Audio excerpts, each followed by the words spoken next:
जिसके घर की औरतें बेपर्दा घूमती हों, ये गोबर के पल्ले लेके जो गांव के बिल्कुल आखिरी छोर पे जाके गोबर पाथने जा रही हैं, किसकी हैं? हमारे घरों की तो है।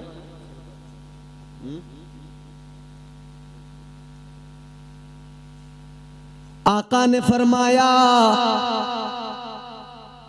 ताजदार मदीना ने ऐलान किया, जन्नत तो बड़ी चीज है, जन्नत की खुशबू भी ये बाजारों में जा जाके जो कपड़े पसंद कर करके ला रही हैं, संभल में जाके देखो, सूरज प्लाजा में नीचे वाली मार्केट में देखो तो औरत, ऊपर वाली में देखो तो औरत, औरत पे औरत, औरत पे औरत, जिधर देखो औरत।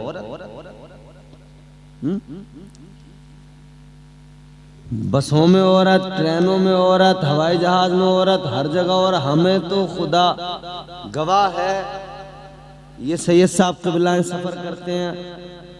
अब दौर कितना बदल गया ना। पर्दे का हुक्म औरत को दिया अल्लाह ने, मगर पर्दा अब हम मौलाना लोग करके जाते हैं। हवाई जहाज में सफर करो तो अल्लाह खैर फरमाए, तमाम औरत नए नए स्टाइल की औरत, एयर होस्टेस देखो तो पूछो मत, और आके पूछेंगी सर आपको कुछ चाहिए? आदमी कहता है नहीं, अगर आदमी भला हो तो कहता बस अल्लाह की पनाह चाहिए। ये दुनिया ने मतलब औरत को कितना कितना गिरा दिया, कितना उसे रुसवा कर दिया। गौर तो करो मेरे अजीजों, जिस औरत को अल्लाह के नबी ने इज्जत अता की, उस औरत को कितना रुसवा कर दिया गया। उस औरत की इज्जत को कैसे नीलाम किया गया। 1 रुपए की माचिस भी बगैर औरत के फोटो लगाए ये लोग नहीं बेच पा रहे हैं, और कितना उसे रुसवा करेंगे। 1 रुपए की माचिस, और जिस औरत की इतनी इज्जत, उसकी फोटो छाप के तुम 1 रुपए की माचिस बेच रहे हो। जहां देखो औरत औरत औरत औरत। ये भैया कहां से आ रही हैं? कई विदेशों से आ रही हैं। बताओ मुझे, ये हमारे तुम्हारे घरों की हैं? हुक्म तो ये था कि कपड़े अगर ला कर दे तो शोहर बीवी को ला कर दे। अब कोई शोहर अगर सोचता भी है ना कि कपड़े मैं अपनी मर्जी के पहनाऊंगा, मैं ला कर दूंगा, मार्केट नहीं लेके जाऊंगा, तो औरतें बड़ी चालाक है। जैसे ये कपड़े लेके आएंगे, देखेंगे ये लाए हो, समझ में नहीं आता, इसका कलर अच्छा नहीं है, इतने अच्छे अच्छे कलर आ रहे हैं। दूसरा कलर लेने गया, फिर ये आदमी दूसरा कलर लेकर आया, तो फिर इसने देखा इसका कपड़ा अच्छा नहीं है, फिर लेके गया बेचारा गरीब। अब की बार फिर चेंज करके लाया, कह रही ये वाला तो डिजाइन 1 साल पहले चलता था। फिर गया, फिर लेके आया, कहने लगी तुमने बिल्कुल कपड़ा लेना ही नहीं जानते, पसंद ही नहीं तुम्हारी कोई। इसने भी झुंझलाहट में कर ली, ये कपड़ा पकड़ और वो दुकान है जाकर खुद ही लेके आ। ये तो चाह रही थी कि बस मुझे परमिशन मिले किसी तरह। इसने जल्दी से टांगा पर्स, पहना बुर्का, पहुंच गई मार्केट मटकते हुए। और बुर्के सैयद साहब अल्लाह रहम फरमाए, बुर्के नहीं है अजाब हैं। बुर्के थोड़ी रह गए अब, पहले वो बुर्के चंद बुजुर्ग खवातीन, वो सर पे उन्होंने टोपी रखी पूरा नीचे तक, वो अब पता ही नहीं लग रहा अंदर बूढ़ी औरत है जवान है, क्या उसकी उम्र है कोई अंदाजा नहीं होगा। और अब तो बुर्का देख के आदमी हैरान हो जाता है। बुर्का देख के पीछे पीछे पीछे पीछे पीछे पीछे ये समझता पता नहीं कौन सी शहजादी जा रही है, कौन सी हसीना जा रही है। और जब जाके इसने बुर्का उतारा ना, इसने जो देखा तो पोती का बुर्का पहन के दादी गई थी। समझ रहे? और बुर्का जब पहने हुए थी तो पूछो मत, बड़ी इतरा रही थी। बुर्का उतराना तो इतनी लीचड़ी अंदर से निकली, सनीचरी, कपड़ों पे भी ये बड़े बड़े दाग थे। हैं? कई विदेशों से आ रही है ये, हमारे तुम्हारे घरों की तो है। इज्जत अल्लाह के नबी ने दी, मगर खुद ही अपनी इज्जतों को पामाल कर रही है। और औरत की इज्जत क्या जानते हो? औरत का मकाम, परवरदिगारे आलम खालिक कायनात ने औरत को जब पैदा किया, पहली औरत, पहली खातून हजरत हव्वा, कहां पैदा किया अल्लाह ने? जन्नत के अंदर पैदा किया। हजरत आदम को जन्नत में पैदा नहीं किया अल्लाह ने, उनको पैदा करके जन्नत में भेजा, मगर हजरत हव्वा को पैदा ही जन्नत में किया। अल्लाह ताला ने हजरत हव्वा को जन्नत के अंदर पैदा किया, फिर हजरत आदम को हुक्म दिया, फरमाया वक़ुलना या आदम उस्कुन अंत व ज़ौजुकल जन्नह। अल्लाह ताला ने फरमाया, ऐ आदम अपनी बीवी के साथ, अपनी ज़ौजा के साथ जन्नत में रहो। परवरदिगारे आलम ने औरत को पैदा किया तो जन्नत के अंदर पैदा किया। सोचने वाली बात यह है, क्यों पैदा किया जन्नत में?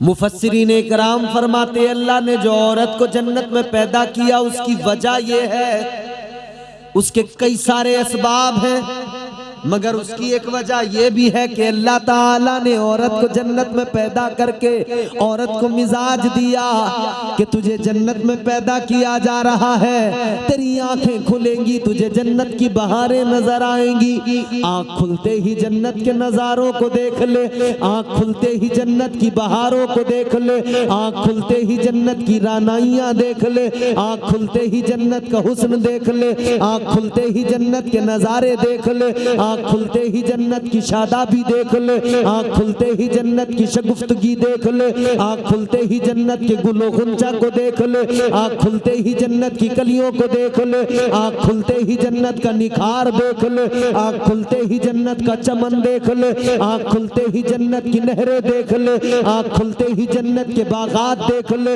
आंख खुलते ही जन्नत के महल्लात देख ले। अल्लाह ताला ने औरत को पैदा किया, जन्नत के अंदर पैदा किया, फरमाया ए औरत तू दुनिया में बाद में जाएगी, पहले इधर जन्नत को देख ले, जन्नत को अच्छे से देख कर जा। जब तू दुनिया में जाना तो अपने घर को इधर जन्नत देख के जा, उधर अपने घर को जन्नत का नमूना बना देना। अल्लाह ने मिजाज दिया, दुनिया में जो तू घर बसाएगी ना, मर्द बाहर वाला कहलाएगा, तू घर वाली कहलाएगी, तो तू अपने घर को जन्नत का नमूना बना देना। मगर हालत यह है कि अल्लाह रहम फरमाए, आजकल जन्नत का नमूना घर कहाँ है? मैदान है, कुश्ती का मैदान, अखाड़ा, जिसमें सुबह को देखो तब नोक झोंक है, लड़ाई झगड़े हैं, दोपहर को देखो तब वही हाल है, रात को देखो तब वही हाल है। दूसरी वजह, औरत को अल्लाह ने जन्नत में इसलिए पैदा किया, जन्नत के अंदर अल्लाह ने हूरों को पैदा किया है, और हूरों की खूबसूरती, हूरों का हुस्न अल्लाह ताला ने बयान फरमाया। अल्लाह के प्यारे महबूब फरमाते हैं, हूरों का हुस्न ये है, ताजदारे मदीना ने फरमाया, जन्नत की एक हूर अगर दुनिया के अंदर अपनी एक उंगली जरा सी जाहिर कर दे, दिखा दे, एक उंगली दुनिया में, फरमाया गया अगर जन्नत की हूर दुनिया में अपनी एक उंगली दिखा दे, जाहिर कर दे, तो उसकी उसकी उंगली से वो नूर, वो चमक निकलेगी कि सूरज की रोशनी उसके सामने फीकी पड़ जाएगी, चांद की चांदनी उसके सामने फीकी पड़ जाएगी। ये जन्नत की हूरों का हुस्न है मेरे अजीजों। लेकिन अल्लाह ने जन्नत में औरत को पैदा किया और मिजाज दिया। मुफस्सिरीन फरमाते हैं, ए औरत तू इधर हूरों को देख कर जा, इनका रहना सहना देख ले, इनका बनना संवरना देख ले, इनका सजना संवरना देख ले, इनका सलीका शऊर देख ले, इनके रहने का ढंग देख ले, इनका दस्तूर हयात देख ले। गोया अल्लाह ने मिजाज दिया, ए औरत इन्हें देख कर जा, ताकि दुनिया में जाकर तू भी इसी सलीके से रहे, इसी कायदे करीने से रहे, ताकि तू जिसके निकाह में रहे, तेरा शोहर तुझे देखे, उसके दिल को सुकून मिल जाए। ऐसे रहना कि तेरा शोहर तुझे देखे तो उसका दिल बाग बाग हो जाए, खुश हो जाए। अल्लाह ने मिजाज दिया औरत को। मगर आज औरत ऐसे रह रही है कि आदमी बाहर बड़ा खुश है, घर में आते उसका खून खुश्क हो गया। बाहर अच्छा था, हंस बोल रहा था, घर में आते ही इसकी आंखों में खून, आग बबूला। और कमाल तो यह है, अजीब बात तो यह है, हुक्म शरीयत का यह है कि शोहर को राजी रखो, औरत के लिए कि शोहर को राजी रखो। लेकिन हालात ये है, अलमिया ये है कि शोहर ही राजी नहीं है, बाकी सब राजी है, पूरा मोहल्ला राजी है। पूरा मोहल्ला कह रहा है कि भाई चच्ची बहुत अच्छी। कह रहे चच्ची का जवाब नहीं है, जब भी जाओ चाय पिलाए बगैर नहीं भेजती। मोहल्ला राजी है, आदमी नाराज है, क्या फायदा? सारी दुनिया राजी हो जाए, अगर अपना शोहर नाराज है, याद रखना ना अल्लाह राजी होगा, ना महबूबे खुदा राजी होंगे। तो औरत को, बेटी को अल्लाह ने जितनी इज्जतें अता फरमाई हैं, अल्लाह ताला ने जितना उसे इज्जतों का ताज अता किया है, उतना ही आजकल हमारे मुआशरे ने और खुद औरत ने अपने आप को रुस्वा कर लिया है। उतने ही ज्यादा हालात में बदलाव आया है, तब्दीली आई है।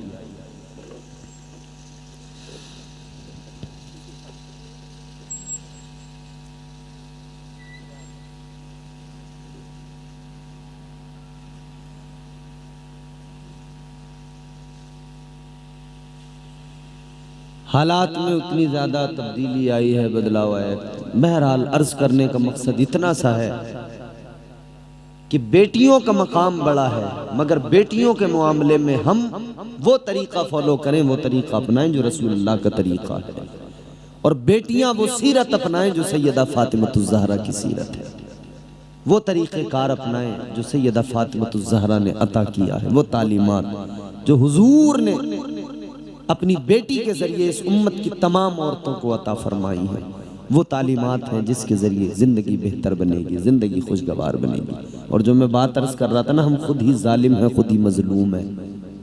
सैयद साहब, ये एक तल्ख सच्चाई है। आदमी रोता है,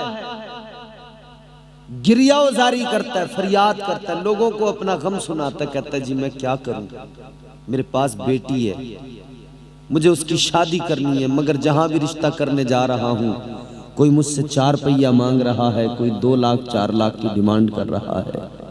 कहता कि नहीं कहता आदमी? बोलो, हर आदमी ये रोना रोता है कि नहीं कि इतना कैश मांगा जा रहा है, जहेज इतना मांगा जा रहा है, लेकिन अपने गिरेबान में कभी झांक कर नहीं देखा। आईपीएस भी तो तुम ही ढूंढने निकले थे, डॉक्टर भी तो तुम ही ढूंढने निकले थे, इंजीनियर भी तो तुम ही ढूंढने निकले थे, मालदार भी तो तुम ही ढूंढने निकले थे, बड़ा कारोबारी भी तो तुम ही ढूंढने निकले थे, फिर रोते किस लिए हो? क्या तुमने कभी सोचा कि अपनी बेटी किसी दीनदार के साथ निकाह कर दें? क्या तुमने कभी सोचा अपनी बेटी का निकाह किसी भले इंसान के साथ कर दें? क्या कभी तुमने सोचा अपनी बेटी का निकाह किसी शरीफ आदमी के साथ कर दें? नहीं, भले ही कितना बड़ा मक्कार अय्यार क्यों ना हो, हम चाहते मालदार हो, हम दीनदार ढूंढते ही नहीं, मालदार ढूंढते हैं तो रोते किस लिए हैं? देखा करो ना, दोनों तरफ से होना चाहिए ना, है? दोनों तरफ से होना चाहिए। बेटी वाला भी कोशिश करे कि मैं अपनी बेटी का निकाह किसी भले गरीब क्यों ना हो, शरीफ हो, इज्जतदार हो, उसके साथ कर दूं, नमाजी हो उसके साथ कर दूं। लेकिन यहाँ जब मामला ये है कि जब बेटी का निकाह करने का नंबर आता है तो गांव का सबसे नंबर 1 का आदमी चाहिए, सबसे बड़ा मालदार। प्रधान के घर करेंगे, बड़े मालदार के घर करेंगे, फिर जहेज के लिए मजलूम बनते हुए फिर रोते हुए कहते हैं जी हम क्या करें, बेटी वाले हैं, जुल्म हो रहा है। बिल्कुल भी जुल्म नहीं होगा। तुम अपनी बेटियों का निकाह करो उन लोगों के साथ जो शरीफ हैं, इज्जतदार हैं, दीनदार हैं, हुजूर के गुलाम हैं, हुजूर के शहदाई हैं। उनके पास भली मालो दौलत नहीं है, कोई फर्क नहीं। तो आप माल दौलत जब नहीं देखेंगे, दीनदारी देखेंगे तो खुद ब खुद माहौल बदल जाएगा। वो दीनदार तुमसे जहेज नहीं मांगेगा, वो दीनदार तुमसे माल दौलत नहीं मांगेगा। माल दौलत वही मांगेगा कि आप जिसके यहाँ खुद माल दौलत देख के जा रहे हो। अल्लाह ताला बेहतर फरमाए मुआशरे को। बेटी को बाप से बड़ा प्यार होता है, बड़ी मोहब्बत होती है, और बाप को बेटी से बड़ा प्यार होता है जी। लेकिन सिलसिला हसब नसब वो बेटों से चलता है। ताजदार मदीना वाली कायनात सल्लल्लाहु ताला अलैहि वसल्लम को परवरदिगार ने 4 बेटियां 3 बेटे अता फरमाए जी। कितने? 4 बेटियां 3 बेटे। ताजदार मदीना वाली कायनात मुस्तफा करीम के आशिकों जरा तवज्जो से सुनना। परवरदिगार आलम ने 4 बेटियां अता फरमाई, लेकिन बेटे अल्लाह ने 3 अता फरमाए। तीनों अल्लाह ताला ने ले लिए, तीनों बेटे परवरदिगार ने ले लिए। मेरे मुस्तफ़ा करीम ताजदार मदीना वाली कायनात के शहजादे का जब इंतकाल हुआ, जब मेरे आका के शहजादे का इंतकाल पुरमलाल हुआ, मुस्तफ़ा गमगीन, ताजदार मदीना की चश्मान नबूवत में आंसू। इधर कुफ्फारे मक्का हरम काबा के दरवाजे पे खड़े हो गए। एक काफिर खड़ा होके कहने लगा, आस बिन वाइल उसका नाम, वो कहने लगा, ए मक्के वालों, ए मक्के के काफिरों, अब मोहम्मद इब्ने अब्दुल्ला पर जुल्म न करना। अब मोहम्मद को कोई मारना नहीं, कोई सताना नहीं। मक्के के बाकी काफिर कहने लगे, क्या हुआ ए आस बिन वाइल, क्या तूने मोहम्मद अरबी का कलमा पढ़ लिया? क्या तू उनका गुलाम बन गया? क्या बात है जो कहता है अब उनसे कोई कुछ ना कहे, अब कोई उन पर हाथ ना उठाए, कोई जुल्म ना करे, कोई मारने का मंसूबा ना बनाए, कोई मारने की प्लानिंग ना करे, कोई जुल्म ज्यादती ना की जाए। मालूम किया क्या तूने कलमा पढ़ लिया है? कहने लगा, नहीं नहीं, मैंने कलमा नहीं पढ़ा है, मैं ईमान नहीं लाया, मैंने इस्लाम का दामन नहीं पकड़ा। तो मक्के के काफिरों ने कहा था, फिर क्यों उनकी तरफदारी में बात कर रहा है, फिर क्यों ऐसा बोल रहा है? वो कहने लगा, ए मक्के के काफिरों, सुनो सुनो, अब क्या जरूरत है मोहम्मद को मारने की, सताने की, तकलीफें देने की? अब कोई जरूरत नहीं है, क्योंकि उनका तो बेटा कोई नहीं रहा, अल्लाह ने बेटा भी ले लिया। अब कैसे उनकी नस्ल आगे चलेगी, कैसे उनका मिशन आगे बढ़ेगा? अब तो उनका नाम लेने वाला भी दुनिया में कोई नहीं रहेगा, उनके बाद में नाम भी मिट जाएगा, उनके बाद में नामो निशान नहीं रहेगा। कहने लगा, लोगों अब हमें मारने की जरूरत नहीं है, अब तो उनका खुद ही नाम मिट जाएगा, अब तो कोई नाम लेने वाला नहीं रहेगा, बेटा अल्लाह ने ले लिया है, अब उन्हें मारने की जरूरत नहीं है। अल्लाहु अकबर। गौर करो, ये खबर जब मेरे आका को मिली, एक तरफ बेटे के जाने का गम था, एक तरफ ये ताने जब कानों तक आवाज पहुंची, मुस्तफा और ज्यादा गमगीन हुए।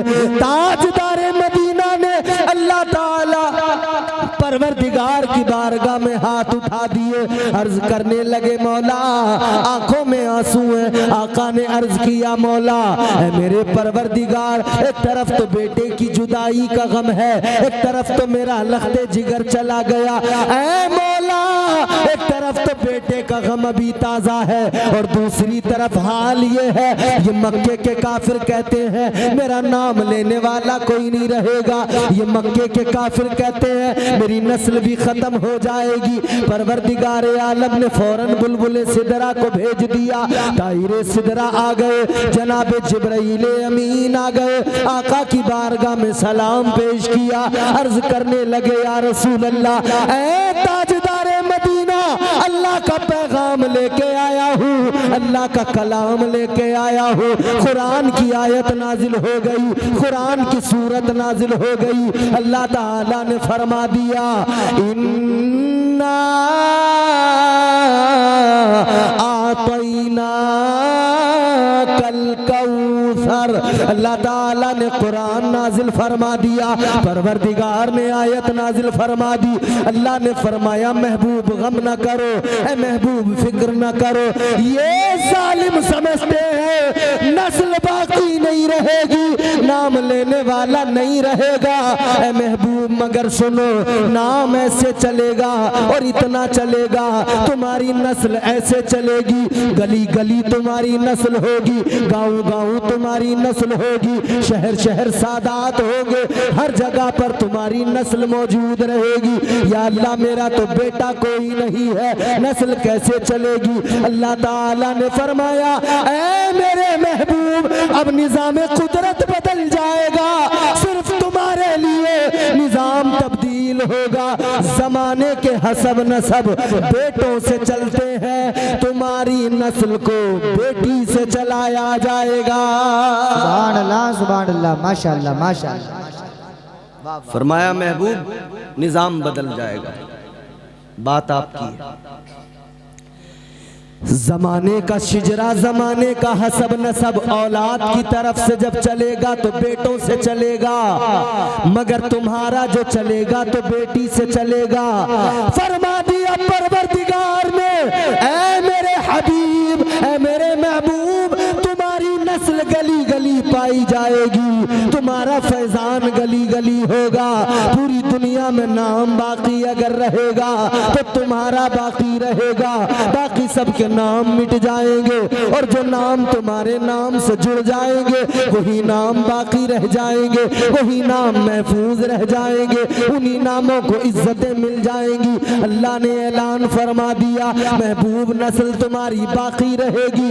ऐ मेरे हबीब जो सादात होंगे औलाद अली की कहलाएंगे, आल नबी की कहलाएंगे। सुभान अल्लाह, सुभान अल्लाह, सुभान अल्लाह, माशाअल्लाह, माशाअल्लाह। अल्लाह ताला ने यहाँ बेटी का मकाम, बेटी की इज्जत को बयान किया। बेशक बेशक। ये कौन सा दौर था जब बेटियों को दफन किया जा रहा था? ये कौन सा दौर था जब बेटियों को मारा जा रहा था?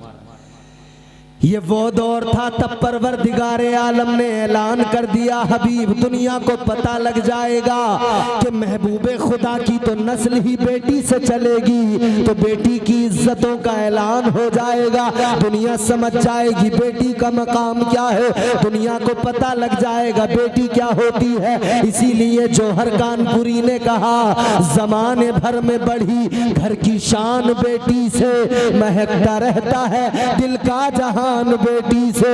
जरूरी ये नहीं बेटों से नाम रोशन हो, मेरे नबी का चला खानदान बेटी से।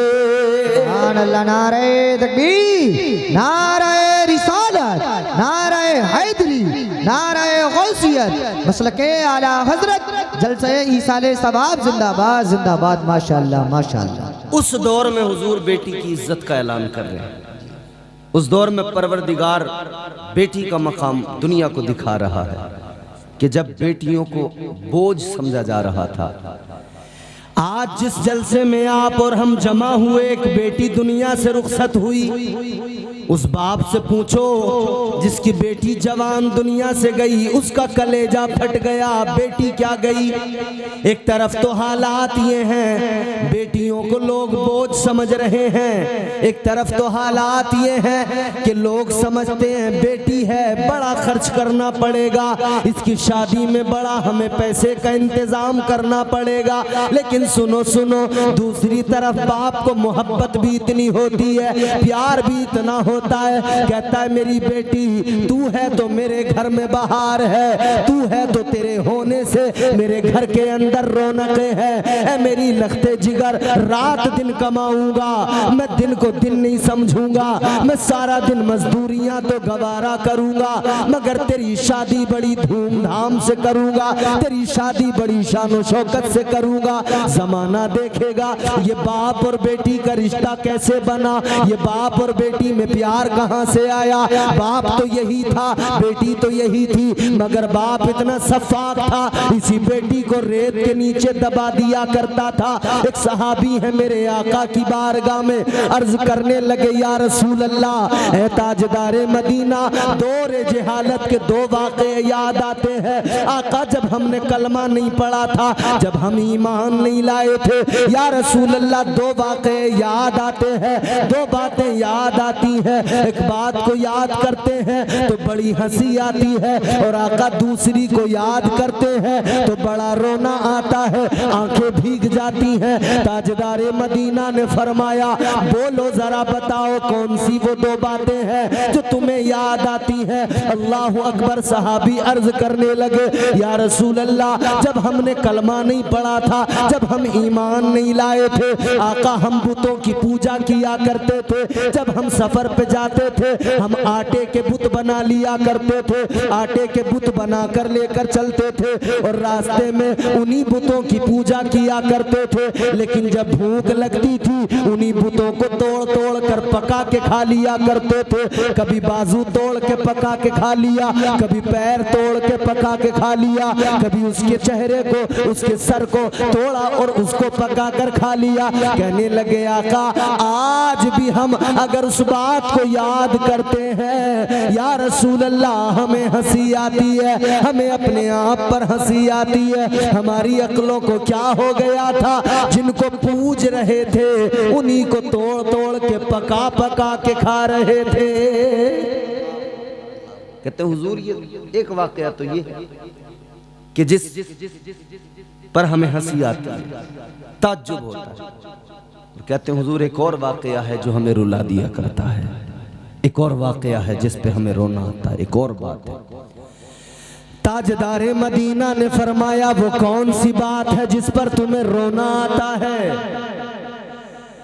इतना सुना तो सहाबी अर्ज करने लगे, अब आवाज भी तब्दील होने लगी, आवाज भर्रा गई।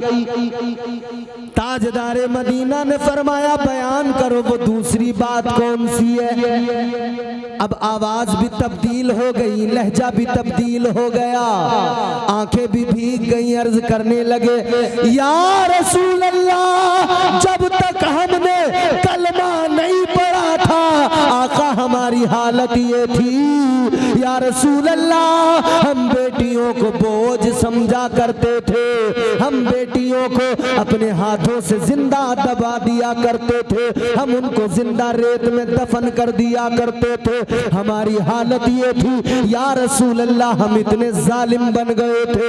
अल्लाह अकबर कबीरा। मेरे आका ने इतना सुना, चश्माने नबूवत मेरे आका की नम हो गई। मुस्तफा ने चेहरा झुका लिया, मुस्तफा की चश्माने नबूवत नम हो गई। इधर वो सहाबी भी रोने लगे, या रसूल अल्लाह, दौर जहालत के अंदर ये हाल था हमारा, आका आज भी याद आता है ये वाकया तो आका आंखें भीग जाती हैं, हमारा दिल रोने लगता है। लेकिन या रसूल अल्लाह, जब से हमने कलमा पढ़ लिया, आपके दामने करम को थाम लिया, तब हमें बेटी का मकाम पता लग गया, तब हमें बेटी की इज्जत पता लग गई, तब हमें बेटी का प्यार आ गया। ऐ लोगों, एक जालिम बाप के सीने में अगर बेटी का प्यार डाला है तो ये अल्लाह के महबूब ने डाला है। सुभान अल्लाह। नारे तकबीर, नारे रिसालत, नारे हैदरी, नारे गौसियत, मसलके आला हजरत, फैजाने आला हजरत, जलसे ईसाले सवाब, कारी इम्तियाज बरकाती साहिब किबला जिंदाबाद जिंदाबाद। माशाअल्लाह माशाअल्लाह। एक जालिम इंसान जो अपनी बेटी को दफन कर रहा था, उसके दिल में अगर बेटी के लिए इतना प्यार उमंड आया है तो ये फकत सदका मदीने वाले मुस्तफ़ा का। बेशक बेशक। ताजदार मदीना ने उस दौर के अंदर ऐलान किया, अल फातिमतु बिदातुम मिन्नी। आका ने फरमाया फातिमा मेरा टुकड़ा है। क्या है? फातिमा मेरा टुकड़ा। ताजदार मदीना ने फरमाया फातिमा मेरा टुकड़ा। लोगों जरा तवज्जो करो, जहन करीब करो। आका ने फरमाया फातिमा मेरा टुकड़ा है। अब जरा आका की जात को समझने की कोशिश करो। मुस्तफा करीम की शहजादी अपने घर के अंदर कामकाज सैयदा फातिमा बहुत करती थी, और हुजूर का मामला ये था, बेटी से इस दर्जा मोहब्बत थी कि हुजूर जब तक बेटी को नहीं देख लेते थे दिल को सुकून नहीं मिलता था। सुभान अल्लाह सुभान अल्लाह। ताजदारे मदीना वाली ये कायनात अपनी बेटी को जब तक देख नहीं लेते थे दिल को आराम नहीं आता था। नमाज पढ़ने के बाद में आका पहले अपनी बेटी के दरवाजे पर जाते, अपनी बेटी के घर जाते, खैरियत मालूम करते, बाद में अपने घर पे आते थे, बाद में हुजरे आयशा में आया करते थे। ये बेटी से प्यार है आका का।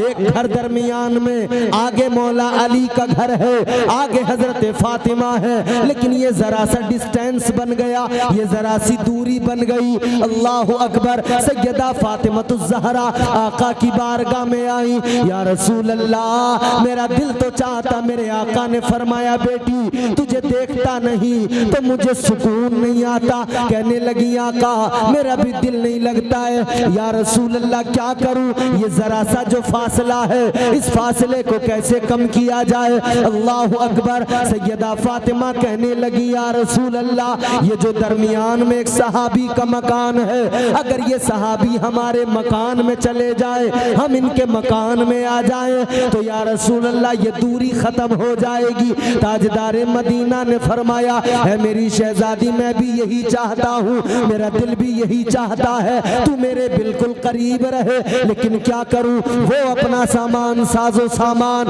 उठा कर लेकर कहाँ जाएगा, और अगर वो राजी हुआ या नहीं हुआ मेरा दिल नहीं चाहता है कि उससे कहूँ।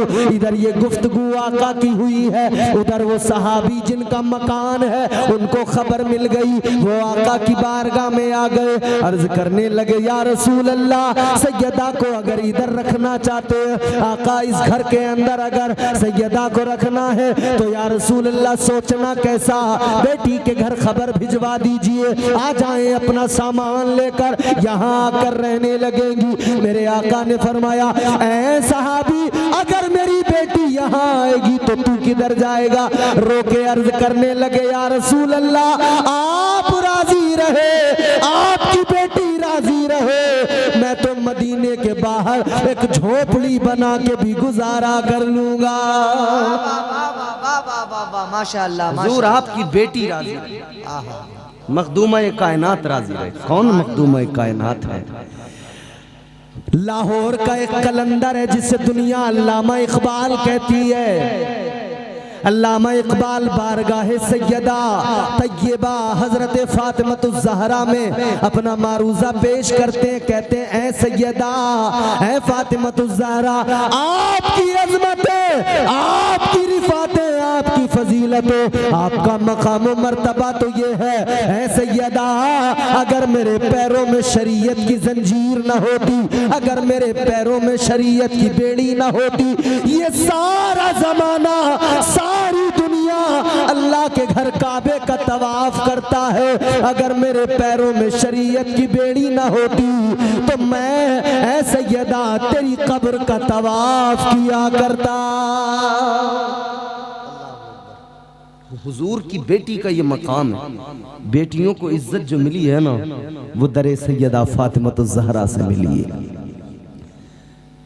इसीलिए तो शायर ने सरकार की शहजादी का मकाम मर्तबा बयान किया तो यूं कहा, दिले मुस्तफा का चैन है, दिले मुस्तफा का चैन और करार फातिमा, दिले मुस्तफा का चैन और करार फातिमा, मौला अली के घर का है सिंगार फातिमा। वो सैयदा, वो फातिमा ज़हरा। हुजूर ने अपनी बेटी को उस मकान में शिफ्ट कर दिया। आज भी आप जाएंगे सैयदा फातिमा ज़हरा खातून जन्नत का मकान देखेंगे ना, हुजरे आयशा, ये सैयदा घर, एक दीवार बीच में, फकत एक दीवार, एक दीवार दरमियान में, फिर भी आका का तरीका और मामूल ये, नमाज पढ़ते पहले बेटी के घर जाते, फिर अपने हुजरे में आते, जबकि एक दीवार का फासला, वो दीवार भी आका को जब गवारा न हुई तो ताजदारे मदीना ने उस दीवार में एक खिड़की लगवाई, एक जंगला लगवाया। ताजदारे मदीना इधर अपने घर के अंदर उस खिड़की पे बैठ जाते और अपनी बेटी को देखते रहते, अपनी बेटी को उधर देखते रहते। उधर सैयदा फातिमा ज़हरा है, अपने घर के काम काज में मसरूफ रहती है। अब जरा बात मेरी सुन लो, सैयदा घर में काम कर रही है।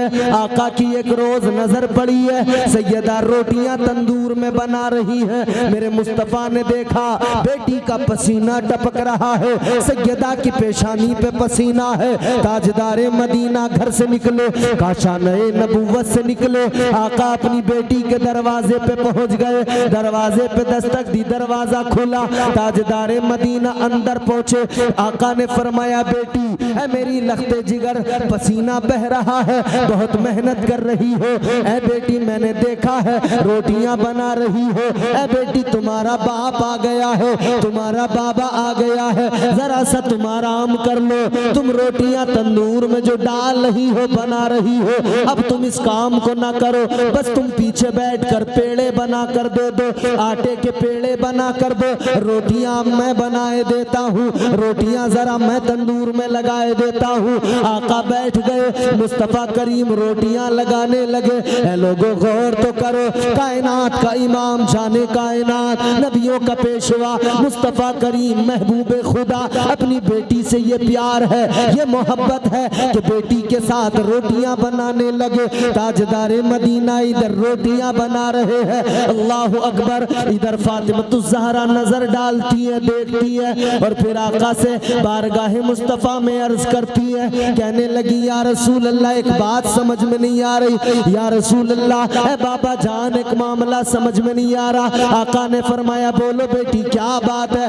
कहने लगी, या रसूल अल्लाह मैं रोटियां बना रही थी, मैं चूल्हे के अंदर तंदूर के अंदर जब रोटी को डालती हूँ, रोटी सिक कर बाहर निकलती है, पककर तैयार हो जाती है, लेकिन आका आपने जितनी रोटियां बनाई सारी रोटियां कच्ची निकल के आई है। तंदूर की आग ने किसी रोटी को सेका नहीं, पकाया नहीं है, आका सारी रोटियां कच्ची निकल के आई है। इतना सुना तो मेरे मुस्तफा करीम ने फरमाया, तवज्जो से जुमला सुनो। ताजदारे मदीना ने फरमाया, ऐ मेरी बेटी सुनो सुनो, ये जो आग है इसकी क्या मजाल कि जिस आटे को महबूबे खुदा का हाथ लग जाए, ये आग उस रोटी को जला नहीं सकती है।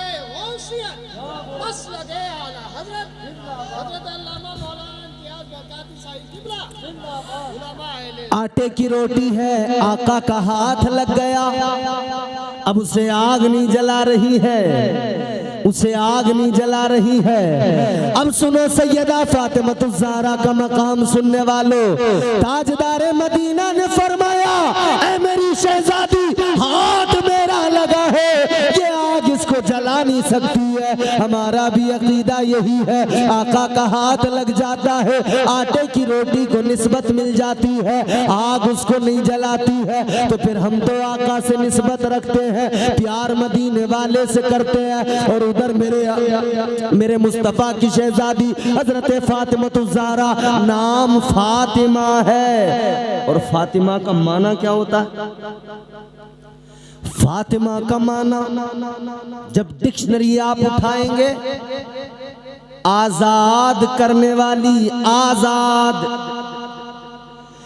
लोगों सैयदा फातिमा आजाद, कैसी आजाद और कैसी आजाद करने वाली। अल्लाह की कसम, ताजदार मदीना की शहजादी, जो भी उनका अदब करे, इज्जत करे, उनसे मोहब्बत करे, खुदा की कसम सैयदा उसे दुनिया के गमों से भी आजाद कर देंगी और आखिरत की परेशानियों से भी आजाद कर देंगी। ताजदार मदीना वाली ये कायनात मुस्तफ़ा करीम की शहजादी, ये मकाम व मर्तबा है। मगर सुनो मेरे अजीजों, बेटी को इज्जत मुस्तफ़ा ने अता की, उस दौर के अंदर आका ने बता दिया ये बेटी का मकाम है, ये बेटी की इज्जत है। तो आज हर इंसान अपने दिल में अपनी बेटियों की मोहब्बत रखता है। आज इंसान इतना प्यार करता है बेटी से, कितनी मोहब्बत करता है बेटी से। अल्लाह की कसम, आज हर इंसान से मालूम करो, आदमी अपने बेटे से उतना प्यार नहीं करता जितना अपनी बेटी से प्यार करता है। इसलिए कि बेटा बेटा होता है और बेटी बेटी होती है। बेटी का जज्बा मोहब्बत भी ये है, बाप घर के अंदर आए, बेटा कहने के बावजूद भी काम नहीं करता। अगर बेटे से बाप पानी मांगे, कहने के बावजूद लाकर नहीं देता, टाल देता है। लेकिन बेटी ये होती है, बाप जैसी थका हारा घर में आए, बेटी खुद ब खुद सबसे पहले गिलास में पानी लेकर आ जाती है। ये बेटी की मोहब्बत है। बेटी बाप से मोहब्बत करती है, बाप बेटी से। ये जज्बा मोहब्बत मुस्तफ़ा करीम ने दिलों में जगाया है। आज इंसान क्या कुछ नहीं करता अपनी औलाद के लिए, अपनी बेटियों के लिए। आज इस दौर में ऐसे हालात में, जबकि शादियों में लाखों रुपए का खर्च हो रहा है, कोई बाप है जो ये तमाम हालात देखकर पीछे कदम हटा दे? कहता नहीं, जितना भी खर्च होगा करूंगा, जितनी मेरी बिसात है, जितनी मेरी हैसियत है, उससे ज्यादा करूंगा, लेकिन अपनी बेटी को शान और शौकत के साथ रुखसत करूंगा। मगर मेरे अजीजों, अब मेरी जरा सी बात को तवज्जो से सुन लो और खास बात आप तक पहुंचा रहा हूं। एक तरफ हम बेटी वाले, दूसरी तरफ बेटे भी हमारे। हम बेटी के बाप होते हैं तो सहमे हुए, जब बेटी के बाप होते हैं तो हमारी हालत ये, हम मजलूम होते हैं। लेकिन जब बेटे के बाप बन के आते हैं तो हम खुद ही जालिम बन जाते हैं। फिर हमारा मामला बदल जाता है, हालात चेंज हो जाते हैं, चीजें बदल जाती हैं। हाँ, एक तरफ बेटी का प्यार था, सब कुछ करने को तैयार था, लेकिन जब अपनी बेटी का मामला होता है तो पूरा ख्याल रहता है, पूरा मलाल रहता है। और जब दूसरे की बेटी का हो तो कोई ख्याल, कोई मलाल। खुद ही जालिम है, खुद ही मजलूम है। हमारी असल जो दिक्कत है ना, वो ये है कि हम खुद ही जालिम हैं, खुद ही मजलूम हैं। आज मुआशरे में बढ़ती हुई ये तमाम चीजें जो हमारे सामने हैं, आज हालात जो बिगड़ते जा रहे हैं, क्या वजह है, क्या बात है, क्या ऐसा मामला है? ताजदार मदीना ने जिस बेटी को इतनी इज्जत अता की, आज वो बेटी आखिर क्यों इस्लाम से मुंह मोड़ने लगी? आज वो बेटी क्या हुआ उस बेटी को जो वो बेटी गैर का हाथ पकड़ के जाने लगी। आज उस बेटी को क्या हुआ कि वो एहसान भूल गई, मुस्तफ़ा का एहसान भूल गई, सैयदा का। और वो बाप भी कैसा हो गया, आज वो बाप फैशन के नाम पर और आज मॉडर्निटी के नाम पर अपनी बेटियों को उसने बेलगाम कर दिया और ऐसा कर दिया कि जैसा उनका दिल चाहे करती रहे, जैसा भी जी में आए करती रहे। हालात को मेरे अजीजों क्या से क्या बना दिया। आज मुस्तफ़ा करीम ताजदारे मदीना की सीरत और सैयदा फातिमतुज़ ज़हरा की सीरत को अपनाने की जरूरत है। आज देखो मेरे अजीजों, आज हमारे तमाम उलमा बयान कर रहे हैं, तमाम उलमा बता रहे हैं कनीज़े सैयदा फातिमा बन जाओ, अपनी बहन बेटियों को बीवियों को सिखा रहे हैं कनीज़े ज़हरा बन जाओ, दुनिया और आखिरत दोनों संवर जाएंगी। मगर हालात ये है, मामलात बिगड़ते जा रहे हैं, हालात तब्दील होते जा रहे हैं। वजह क्या है? वजह ये है हमारे घरों से दीन रुखसत हो रहा है, आका की मोहब्बत रुखसत हो रही है, ताजदारे मदीना की मोहब्बत दिन ब दिन कम होती जा रही है। आज हम लोग दुनियादार बनते जा रहे हैं, दुनिया की मोहब्बत हमें कहां से कहां पहुंचा रही है।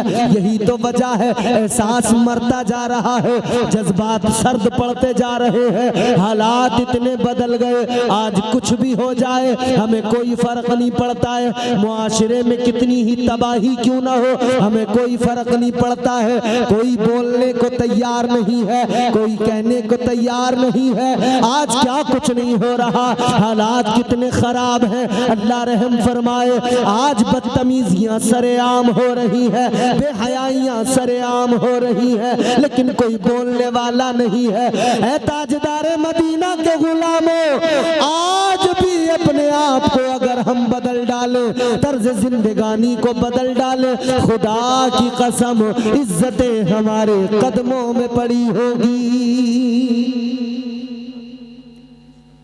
एक बाज़ाब्ता तहरीकें तंजीमें काम कर रही हैं मुस्लिम मुआशरे को तबाह करने के लिए, मुस्लिम बेटियों को बहकाना, वर्गलाना और उनको अपने साथ लेकर चले जाना, उनके साथ में शादियां कर लेना, ये बड़ा आम होता जा रहा है। क्यों हो रहा है जानते हो? ये नौजवान तबका बैठा है।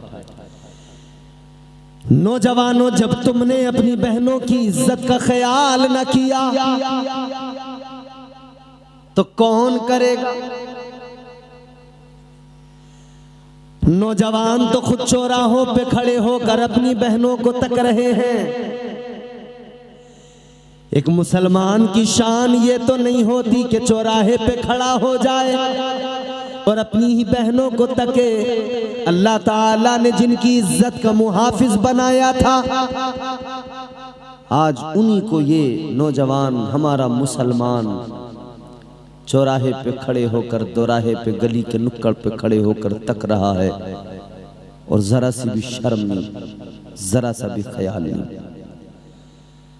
मुसलमान नौजवान की शान तो ये, अपनी तो अपनी बेटियां, गैरों की बेटियों की इज्जतों का भी मुसलमानों ने ख्याल किया है।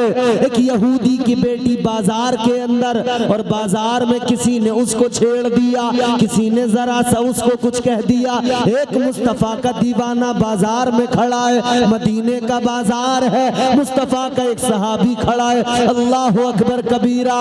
ताजदारे मदीना के गुलामों, मेरे मुस्तफ़ा करीम का वो गुलाम उस यहूदी बेटी की इज्जत की हिफाजत के लिए आगे बढ़ा और उसने आगे बढ़कर उसकी इज्जत की हिफाजत की। उस भरे बाजार के अंदर उस यहूदी बेटी को, उस यहूदी की बेटी को वहां से बाइज्जत उसके घर तक पहुंचाया और जो छेड़ रहे थे उनको वहां से हटाया। ऐ मेरे अजीजों, ये मुसलमान का किरदार था। कल तक मुसलमान दूसरों की बेटियों की भी इज्जतों का ख्याल करते थे, आज का नौजवान अपनी बहनों की इज्जतों का ख्याल नहीं कर रहा। तो गैर क्या करेंगे? नहीं करेंगे ना। हुजूर ने बाप के सीने में बेटी का प्यार डाला था, मगर ये प्यार न जाने कौन सी मंजिल पे पहुंच गया। कि जिस मुस्तफ़ा ने ये बेटी की मोहब्बत सिखाई थी, उसी आका की तालीम को बाप ने भुला दिया और उसने बेटी को क्या से क्या बना दिया। बाप की लापरवाही, माँ की लापरवाही, हालात कितने बदले। क्या आज आप सोच सकते हैं जितना मुआशरा हमारा खराब हो गया। बात यह है, हम लोग बस ये सोच लेते हैं कि चलो जो हो रहा है होने दो, हमसे थोड़ी रुकने वाला है। हम क्या कर सकते हैं? यकीनन हम ही कर सकते हैं। हम ही अगर बदलाव पैदा करेंगे तो बदलेगा माहौल। हम अगर ये सोच ले कि हमारे अकेले के करने से क्या होगा, एक एक कतरे से दरिया बन जाता है। एक एक आदमी जब अपने अपने माहौल को बेहतर करता चला जाएगा तो चीजें खुद ब खुद बदलती जाएंगी। ताजदारे मदीना का पैगाम सुनो, एक हदीस सुनो, बात को खत्म कर रहा हूं। वालिए कायनात मुस्तफा करीम ने ऐलान फरमाया, मेरे आका ने फरमाया, ऐ लोगों सुनो, 3 लोग ऐसे हैं कि उन्हें जन्नत तो बड़ी चीज है, जन्नत की खुशबू भी नहीं मिलेगी। कितने? 3 लोग। बोलो कितने? 3 लोग। फरमाया हुजूर ने कि जन्नत तो बड़ी चीज है, जन्नत की खुशबू भी नहीं मिलेगी। कौन है वो 3 लोग?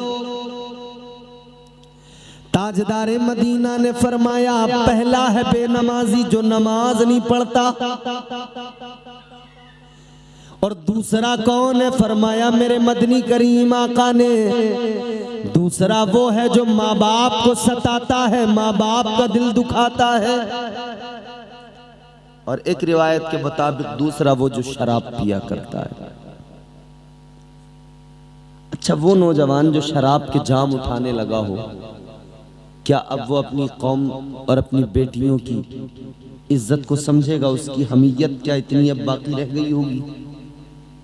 जिस कौम के नौजवान शराब के नशे में और बाकी नशे करने लगे हों और नशे में बदमस्त इधर उधर पड़े नजर आते हों, मगर अल्हम्दुलिल्लाह खुशी उस वक्त होती है जब आज भी हमें वो नौजवान मिलते हैं कि जो अल्लाह और उसके रसूल के जिक्र की महफिलों में आकर बैठते हैं और फिर अपनी मोहब्बतों का इजहार करते हैं। आज भी ऐसे नौजवान जब मिलते हैं तो तबीयत शाद होती है। मैं यहाँ आया, बच्चे जवान मेरे पास बहुत सारे एकदम आ गए, कहने लगे हज़रत हम आपके बयानात सुनते हैं। इतना सुन के तो कम से कम तसल्ली मिलती है कि हाँ अभी इतना तो है कि हमारी नई नस्ल, जहाँ एक तरफ हालात इतने ख़राब हैं कि दुनिया सिर्फ गाने, ड्रामे, सीरियल, फिल्म, मूवी इसी पे लगी है, वहाँ कम से कम हमारी नई नस्ल इतना तो कर रही है कि वो बयानात, तकरीरें, नात, मनक़बत ये सब सुन रहे हैं। अल्लाह और उसके रसूल को, ज़िक्र को सुनकर उन्हें खुशी मिल रही है, उनके दिल को सुकून मिल रहा है। इसी तरह अगर बदलता जाए माहौल, मुआशरा अगर तब्दील होता जाए तो फिर इंशाअल्लाह ताला वही बहारें आ जाएंगी।